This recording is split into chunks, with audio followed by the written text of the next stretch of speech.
Time value of money का meaning क्या है कि जो आपका प्रॉफिट मैक्सिमाइजेशन है वो आपकी टाइम वैल्यू को कंसीडर नहीं करता। अब ये टाइम वैल्यू क्या है अभी समझ लेते हैं, है ना, नहीं तो ये बाद में जाके फिर प्रॉब्लम क्रिएट करेगी। हमारे एफएम में टाइम वैल्यू का तो बहुत ज्यादा इंपॉर्टेंस है। तो टाइम वैल्यू क्या होती है? देखो, आज का 1 रुपया फ्यूचर के 1 रुपए के बराबर नहीं होता। ये बात हमें पता, समझ में आई बात?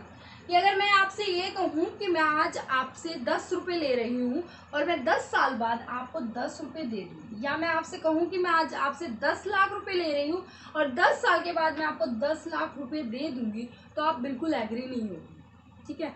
आपको क्या पागल मत बना। तो सेम वे में हमें रियलिटी में तो ये नॉर्मली पता है हमें कि हम ऐसे नहीं देते फ्री में किसी को कि भाई 10 साल के लिए तू 10 लाख रुपए रख और फिर आराम से मुझे 10 साल के बाद दे देना, मुझे कोई फर्क नहीं पड़ता, मेरे तो 10 लाख रुपए आ रहे हैं ना। नहीं, आप उस पर इंटरेस्ट ऐड करते हो ना। तो सेम वे में यहाँ पर टाइम वैल्यू ऑफ मनी का मतलब ये है कि अगर मैं आज 1 रुपए की वैल्यू देखूं और मैं फ्यूचर में देखूं तो फ्यूचर में उस 1 रुपए की वैल्यू कम हो जाती है। इसीलिए आपको टाइम वैल्यू मीनिंग आपको डिस्काउंट और कंपाउंडिंग फैक्टर को इग्नोर नहीं करना चाहिए। इनके बारे में बताऊंगी, ठीक है? लेकिन प्रॉफिट मैक्सिमाइजेशन इसकी तरफ ध्यान ही नहीं। वो क्या कहता है समझो, मान लीजिए एक एक्स कंपनी है और एक वाई कंपनी है, ठीक है?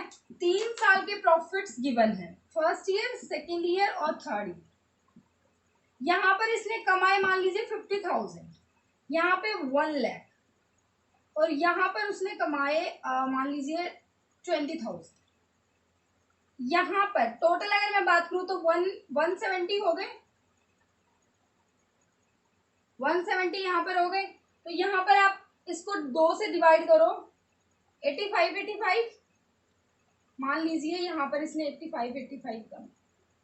अब प्रॉफिट मैक्सिमाइजेशन वाला ये बोलता है कि दोनों ने 170 कमा, इसलिए मैं कहना चाहता हूं कि मेरी बात सुनो। प्रॉफिट मैक्सिमाइजेशन कह रहा है मेरी बात सुनो, एक्स और वाई दोनों के दोनों बराबर हैं, लेकिन क्या एक्चुअल में इसने जो 50,000 या फिर इसने जो 50,000 फर्स्ट ईयर में कमाए, सेकेंड ईयर में 1 लाख कमाए, तो क्या ये इससे ज्यादा नहीं इंपॉर्टेंस रखता?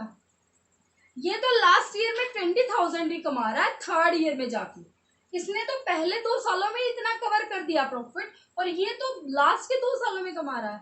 तो अगर हम टाइम वैल्यू को कंसिडर करें, अगर आप एक बार ध्यान से समझना, अगर नहीं समझ में आया तो एक बार ध्यान से रोक कर समझना, इसको बहुत अच्छे से समझ में आएगा कि अगर हम ध्यान से समझे तो हम एक्स को बेटर मानेंगे क्योंकि इसने हमें पहले कमा कर दे दिया और दूसरे साल में भी इससे ज्यादा कमा कर दे दिया, ठीक है? और ये भाई पहले वाले में तो कमा ही नहीं रहा और दूसरे में भी 85 कमा रहा है। इसका मतलब इसने तो हमें पहले ही साल रिटर्न देना शुरू कर दिया और इसने तो हमारे सेकेंड ईयर में देना शुरू किया वापस जो हमने पैसा इन्वेस्ट किया था। तो हम तो कहेंगे एक्स बेटर है, ठीक है? लेकिन प्रॉफिट मैक्सिमाइजेशन क्या कहता है कि दोनों बराबर है, इसीलिए ignore the time value of money, ये इसकी सेकेंड क्रिटिसिज्म हो जाती है। यहाँ तक क्लियर हुआ? अब मैं एक बार इसी को टाइम वैल्यू को मैं बता देती हूँ, डिस्काउंटिंग और कंपाउंडिंग फैक्टर क्या होता है। देखो, टाइम वैल्यू ऑफ मनी में क्या होता है कि अगर आपका 1 रुपया आज है, $1 लिख देती हूँ मैं, हैबिट हो गई है डॉलर लिखने की, 1 लाख रुपीज ही लगा लो, 1 लाख रुपीज की वैल्यू जो आज है, अगर आप उसको फ्यूचर में देखना चाहते हो कि मैं 10 साल बाद देखूं तो इसके कितने रुपए बन जाएंगे, तो आपको डिस्काउंटिंग करना पड़ेगा। क्या करना पड़ेगा? डिस्काउंटिंग करना पड़ेगा। अगर आपने डिस्काउंट कर दिया तो यही 85,000 या आई थिंक 1 लाख के 70,000 वो आप देख लेना, इतने जाके बन जाएंगे। समझ में आया कि आज मैं 1 लाख रुपए की वैल्यू 10 साल बाद देख रही हूँ तो मुझे क्या करना पड़ेगा? डिस्काउंटिंग करना पड़ेगा। अगर मैं 10 साल मतलब कि फ्यूचर के 10 साल मान लो, वहां पर 1,50,000, 1,50,000, ठीक है, वो वैल्यू अगर मैं उसको ये देखूं कि मुझे फ्यूचर में 1,50,000 मिल रहे हैं और अगर मुझे आज मिल जाए वो 1 लाख रुपए, 1,50,000 रुपये, तो वो उनकी वैल्यू क्या होगी? तो वो क्या हो जाएगा? कंपाउंडिंग। तो 2 लाख के करीब मिलेंगे, क्योंकि 2 लाख अगर आज वैल्यू है तो फ्यूचर में जाके 1,50,000 हो जाएगी। तो कहने का मतलब होता है डिस्काउंटिंग प्रिंसिपल और कंपाउंडिंग प्रिंसिपल का मीनिंग यही है कि डिस्काउंटिंग का मतलब होता है जब आप आज रुपए की वैल्यू को फ्यूचर में देखते हो कि फ्यूचर में कितना बन जाएगा तो आपका डिस्काउंट होगा, और फ्यूचर की वैल्यू को अगर आप आज देख रहे हो तो उसको कंपाउंडिंग कर देता है। तो यहाँ पर ये कंसेप्ट आपको समझ में आ गया, टाइम वैल्यू ऑफ मनी क्या है, और इग्नोर वाला भी कंसेप्ट आपको समझ में आ। अब हम करेंगे थर्ड क्रिटिसिज्म है हमारी ignore risk factor. Ignore risk factor. अब ये इग्नोर कैसे करेगा रिस्क फैक्टर को, ये हम समझते हैं।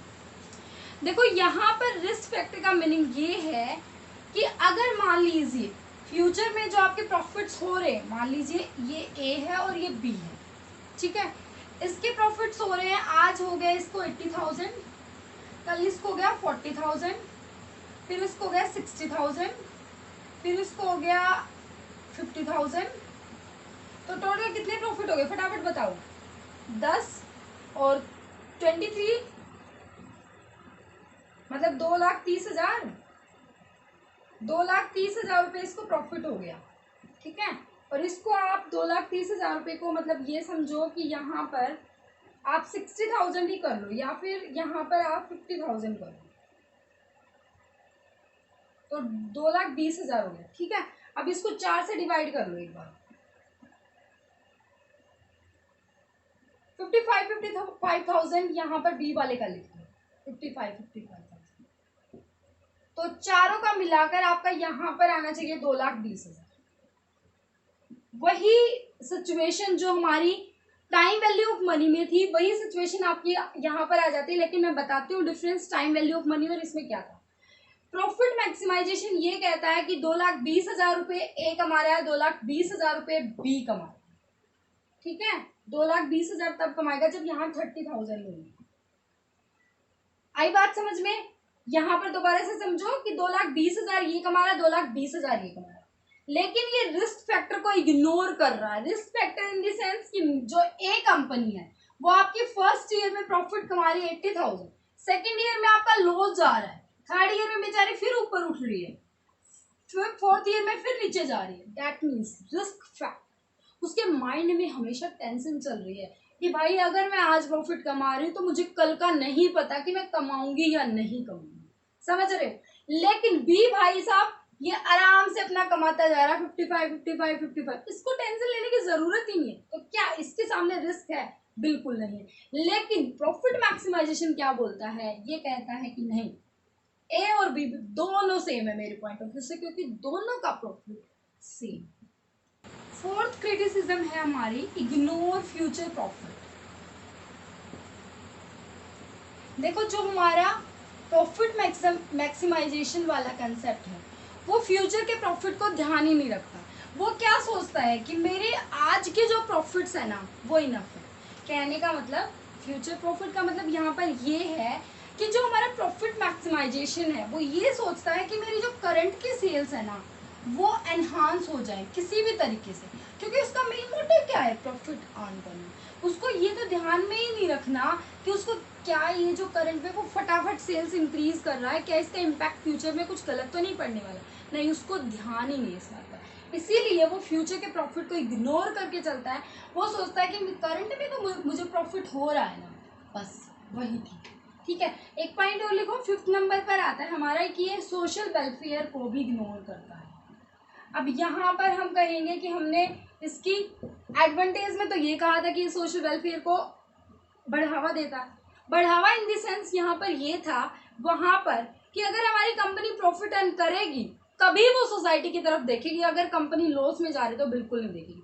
लेकिन यहाँ पर सोशल वेलफेयर का मतलब क्रिटिसिज्म में ये है कि जो कंपनी है वो मोस्टली वो क्या कर रही है, आपका सोसाइटी की तरफ मतलब ध्यान प्रॉफिट अर्न कर रही है तब दे रही है, लेकिन जब वो प्रॉफिट कर रही है प्रोसेसिंग में जब वो प्रॉफिट अर्न कर रही है तब वो ना तो कस्टमर की तरफ ध्यान दे रही, अपने मर्जी के प्राइसेस चार्ज कर रही है, ठीक है ना। वो किसी जैसे मान लीजिए और भी कोई कुछ भी है, पॉल्यूशन वगैरह या कुछ भी, वो जो कंपनी है वो जो फर्म है वो पूरा अत्याचार कर रही है हमारी पब्लिक के ऊपर।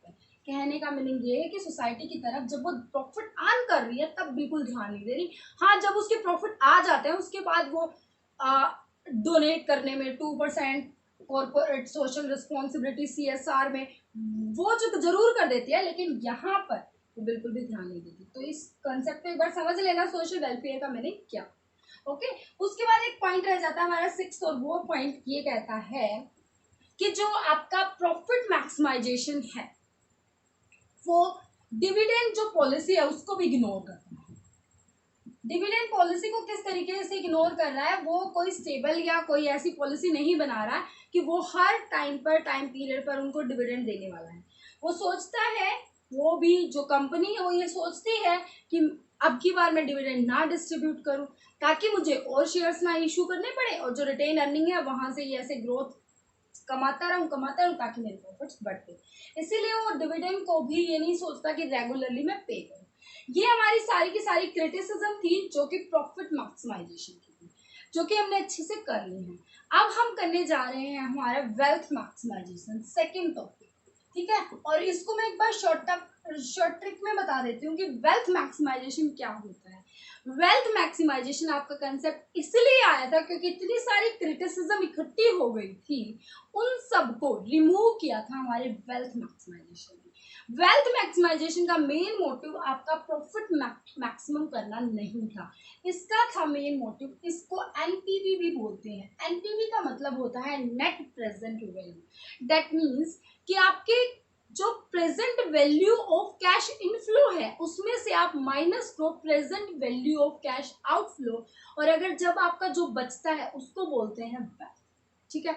और उसको मैक्सिमम करो तभी आपकी फर्म की रियलिटी में ग्रोथ हुई।